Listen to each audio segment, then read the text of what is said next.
third in the Lexington, earning enough points to get into the Kentucky Derby. Had a real nice 5 furlong work just 9 days later. And James, this is a horse that has really caught a lot of people's eyes with the ways he's trained out of the Lexington. Not the way that Steve Asmussen would have drawn it up. He thought he was in the Kentucky Derby after Louisiana Derby. It was almost assured that he wasn't going to get in. He needed more points. He got them. Now it appears this horse is really coming into the race the right way.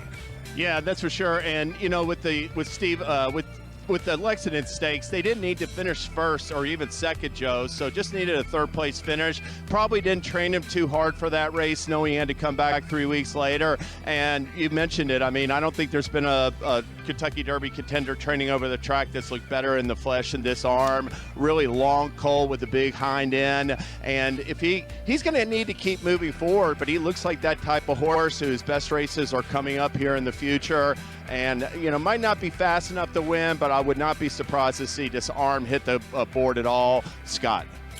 Yeah, James, I mean, this son of Gun Runner has been managed all along this year by Steve Asmussen. Like, he believed that he belonged in the Kentucky Derby. Would have been easy to maybe take a step back after the runner-up after the Two Eagles River at Oaklawn Park at 1 mile. But he sent him to the Louisiana Derby. He ran a big second that day from off the pace with Kings Barnes wiring out the field. I thought the Lexington was a little underwhelming, but James made a good point. Maybe he wasn't fully cranked, Joe. This is another nice work. I mean, this horse has controlled energy. He's tugging a little bit, but not fighting the rider. Just, you know, taking cues from the exercise rider and just doing his thing out there. You know, one of many horses that have really impressed me with their morning track work.